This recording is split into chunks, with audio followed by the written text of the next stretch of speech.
perimenopause can last up to really about 10 years before the last period. And so if you think that anything between 45 and 55 for the last period is considered normal, and people can have perimenopausal symptoms for up to 10 years before, that does mean that some women, even in their late 30s, might be getting perimenopausal symptoms and maybe not realising the cause. Let's go through some of the possible symptoms of perimenopause and menopause.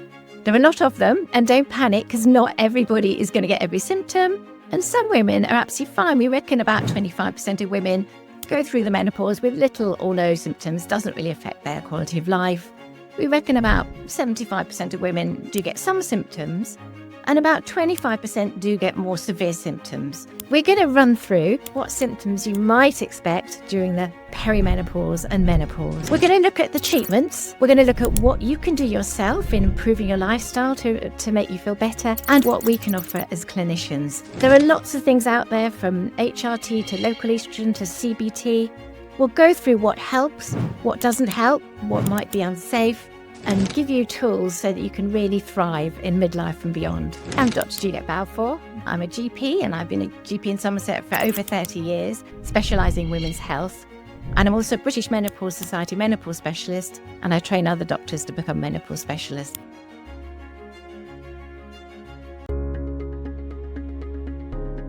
What should women know about menopause? Well, what is menopause? So menopause just means your periods have stopped. And it's actually a retrospective diagnosis. So when you've gone for no natural period for 12 months, we can say, okay, you've gone through the menopause. It's not as easy as it sounds, because a lot of women might be on oral contraception, or they might have their Mirena coil in, or they might have had their removed, or they might be on other medication that stops periods. So a lot of women don't actually know when their last period was.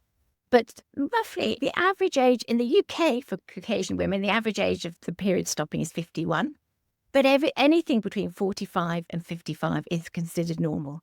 Now, in some other ethnic groups, it changes, and some do have earlier menopause, which is really important to recognise. So that's menopause. But we talk a lot more about perimenopause. And perimenopause is the time of hormonal fluctuations when your ovaries haven't quite given up yet, and your hormones going up and down in a more erratic way than the regular monthly cycle that you used to have. And the perimenopause can last up to really about 10 years before the last period.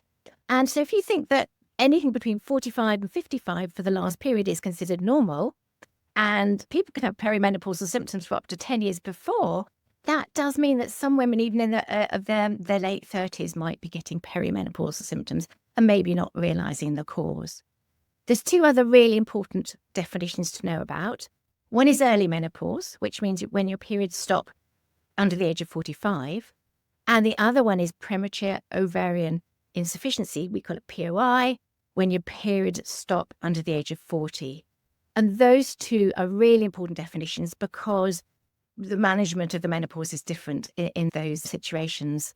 And then we also have some women who have maybe a surgical menopause when their ovaries are removed, or a medical menopause when they're given drugs to stop their ovaries working, or their ovaries can be damaged by treatment like radiotherapy for cancer. So there's lots of different definitions, and it's important to know where you are if you can. Let's go through some of the possible symptoms of the perimenopause and menopause. There are a lot of them, and don't panic because not everybody is going to get every symptom, and some women are absolutely fine. We reckon about 25% of women go through the menopause with little or no symptoms, doesn't really affect their quality of life. We reckon about 75% of women do get some symptoms, and about 25% do get more severe symptoms that really has an impact on their relationships, their quality of life, their work, and they really do need more help. So I would divide the symptoms really into the sort of psychological, cognitive, emotional, and the physical. And I'll talk about the psychological ones first, and that's because they often come sooner than the physical ones. And so when I was talking about the perimenopause, as I said, that can come, late 30s, early 40s, mid 40s, a lot of women start getting these psychological symptoms, which are quite frightening, and they don't think, oh gosh, it's to do with the menopause, because maybe they're still getting periods. They might be less regular, or they might be more frequent, less frequent, heavier, lighter. But a lot of women aren't getting that obvious signal that, oh, something's happening. So, the psychological symptoms. So, anxiety is a common one. Some people start getting panic attacks. A lot of women get worried about driving. They stop driving at night, or they stop driving on the motorway, or they actually stop driving altogether, or don't like going on public transport. Some women get mood issues. So that can be mood swings or more irritability, or if you get PMS, premenstrual syndrome, that often gets worse. So you're getting more irritable and moody before your period starts. And some women, they get very depressed, but a lot of women just they say it's low mood, or we call it loss of joy. So they just feel flat. Everything's fine in their life or okay in their life, but they just don't look forward to anything anymore. They're flat. They've lost their mojo. So those are common. And then other women, they lose motivation to do things. They lose confidence. And then you've probably heard of a term called brain fog. So this is sort of an umbrella term for lots of the stuff that happens with our brains. So we maybe have a worse memory. We're struggling to remember the names of people. We're struggling to sort of present something in a meeting. And obviously these things sort of make the reduction in confidence even worse. And you can imagine how a lot of these symptoms are going to particularly disturb people at work and make them less confident about their work, going for promotion, increasing hours. And we do actually see a lot of women who reduce their hours or don't go for promotion because of these cognitive symptoms. So they're important to be aware of. And I do actually find some women are terrified they're actually getting dementia in their 40s. Maybe they've got an elderly relative with dementia. Their memory is starting to go and they're just terrified that they're going to get dementia. And they're so relieved when we say, oh, no, you've got all these other menopausal symptoms too. It's very likely to be due to your hormones. So let's then think about the more physical symptoms. So I've already mentioned that your periods may well start changing, getting shorter, longer, more frequent, less frequent. But then there's unfortunately, a lot of other physical symptoms too.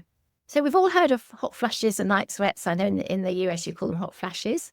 In fact, they can be hot or cold flashes, and they can be day or night sweats, unfortunately. We call these vasomotor symptoms. And again, not all women get them. So they're quite an obvious, if you get those, maybe that's your clue. Okay, something's going on with my hormones. But again, at least 20% of women don't get them at all, so they don't have that clue. So they can be embarrassing, tricky, uncomfortable. And the night sweats particularly can really disturb sleep. So some women are waking loads of times every night, dripping wet, throwing the covers on and off, having to change the bed linen, having to change their nightwear in the middle of the night. Really disruptive to sleep. Other women are lucky they don't get night sweats, but they still have terrible sleep. And a very common menopausal, perimenopausal symptom is you get to sleep okay, but then you wake up 2, 3, 4 in the morning, suddenly like someone switched the light on, your brain is whirring around and you can't get back to sleep for hours. And often when you wake up suddenly like that, it's that anxiety comes on, and some women actually get palpitations and feel very anxious. And we start catastrophizing, we start ruminating on problems, and we lie there thinking, oh my goodness me, how am I going to cope with work tomorrow? I'm not getting any sleep, and it just compounds it and gets worse and worse. So fatigue is another big symptom. Then we go to some women, as I mentioned, palpitations. Some women get palpitations in the day as well. Obviously, with palpitations, we think about other things like having too much coffee. Is there a heart problem? But in fact, a lot of women get referred to cardiologists. They get all the tests, say absolutely nothing wrong with you, come back still getting palpitations, but we give them a trial of HRT and they go away because it's an estrogen-related effect. Some women get short of breath, some people get dizzy, but again, we would be looking at other causes as well as that. Then we got the aching, the muscle aching, the joint aching. A lot of women get stiff, aching joints when they wake up, when they try and exercise. And that really impacts on how you feel about doing exercise and the other sort of lifestyle things to keep you healthy. Then we've got the weight gain. So this can be a really distressing symptom. So I see lots of women who they're still exercising, they're eating what they used to eat, but they're just starting to put weight around, particularly around the middle.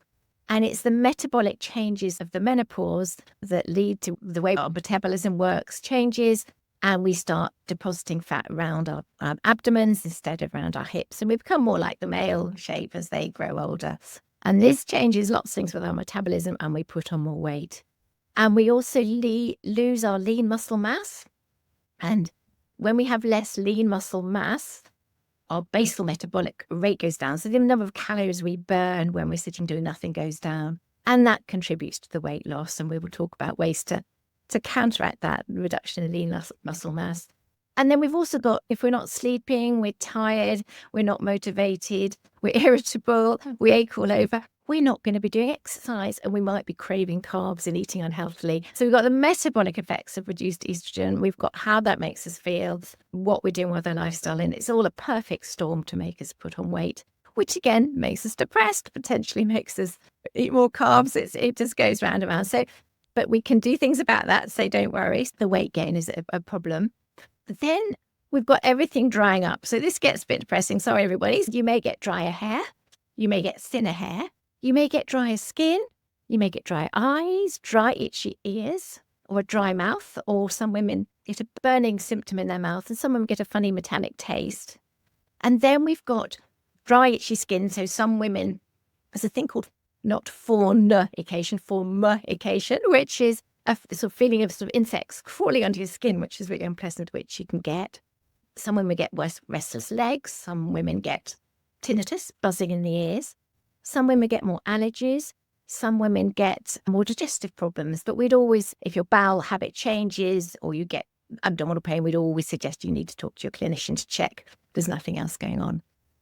And then I'd like to just talk a bit more about some really important symptoms, again, to do with everything drying up. And that's talking about what happens to your vagina, which is the tube inside, your vulva, which is the bit on the outside, and your bladder and your urethra. The urethra is the little tube that drains the urine out from the bladder, out onto to the vulva and out.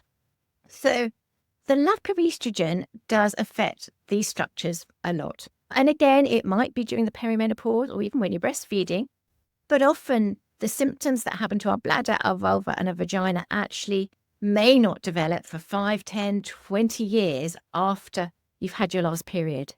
So often as clinicians and patients, we're not very good at recognizing, oh gosh, this could be due to a lack of estrogen. And particularly when we talk about vaginas and vulvas, women are a bit embarrassed about the fact they're getting symptoms and, may not talk to the doctor about them, and we may not ask. So this is a whole area of medicine we need to get much better about. And the symptoms I'm talking about, we actually call them the genitourinary syndrome of the menopause, GSM for short. And what are we talking about? So we're talking about the tissues of the vagina, the vulva and the bladder and urethra getting much thinner with the lack of estrogen. And you can end up with a dry, sore, itchy vagina. And you can imagine, obviously, the sex can become painful. Actually, some women actually notice more vaginal discharge, but it's not due to lubrication. It's an inflammatory discharge because it's so dry and sore. So some women actually keep going to their doctors or the pharmacist because they think they've got thrush. It's sore, itchy, and they get treatment for thrush again and again and again, where in fact, it's actually due to lack of estrogen. So you've got all these vaginal symptoms. And again, with the vulva, it can become dry, sore, itchy. You can get little splits if you have sex, or if you even wipe yourself, you can get splits. And the combination of those two things obviously makes sex really painful. And I see a lot of women who either haven't had sex for years because it's just too painful. Maybe their relationship has broken up. Maybe sometimes they've got, lovely, understanding partners. But I see some women who just say, oh no, we still have sex because, he wants to, and I want, I love him, and, it's part of our relationship. And they say it's like having razor blades put inside them or sandpaper put inside them. And they keep on having sex. They just, just sort of bear it and then potentially suffer with a lot of pain, for days afterwards. So it's really tragic. And then the bladder symptoms. So again, not all of you are going to get this. So please don't get too depressed by all these things I'm saying. So the bladder symptoms. So again, the bladder and the urethra get very affected. So a lot of women find they start to need to pass urine more often, what we call frequency. You may find that you have to get up at night to wee. So that's yet another disturbance to our sleep. Some women are getting up 2, 3, 4 times a night. Some women get urgencies. So you suddenly, oh gosh, I gotta go, I've got to run. And you might not make it in time, and you get what we call urgent incontinence when a bit of urine leaks out. Some women get stinging when they wee, but it's not actually an infection. I know you can imagine if you've got splits or soreness on the vulva and the urine comes out and it trickles past the vulva, that can be very painful. And then a lot of women start getting more urinary tract infections. So either urinary tract infections after sex or just recurrent urinary tract infections, a few a year, and needing to go on antibiotics. And some women actually get really severe infections and actually develop sepsis and have to go to hospital and are really ill. And it's actually a significant cause of death in older women. So we've really got to get better at managing these symptoms, because we need women to talk about them more, come to their doctors more, and we need the doctors to know more about, this could be this. And I see a lot of women referred to urologists because of their recurrent urinary tract infections or symptoms, and they get all the investigations to check there's nothing else going on, it's all fine. But nobody thinks to say, okay, you haven't got anything awful going on, you need a treatment for your GSM symptoms. And we could prevent a lot more urinary tract infections if we did that. Just quality of life as well. So some women have to stop cycling or riding their horse, or they have to stop wearing tight jeans and trousers, or they stop going out to the theatre. Because I don't know what it's like with you, but in the UK, we have not many loos for women in the theatre and long queues. And so women actually stop doing stuff if they don't know that they can guarantee to get to a toilet in time. So it can really impact on quality of life. I've already mentioned people stop having sex. And some women, it gets so bad that it's uncomfortable sitting down. And I do worry about all our older women in nursing homes and residential homes, a lot of them will be having these symptoms. And we reckon the different studies vary, but we reckon up to 80% of women, if with no treatment, will eventually get these symptoms.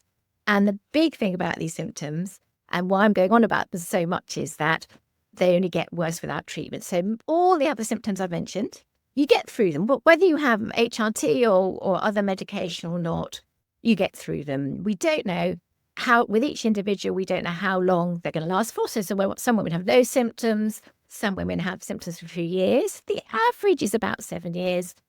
A few women have hot flushes and sweats up into their 70s, 80s. But you get through them eventually with or without treatment.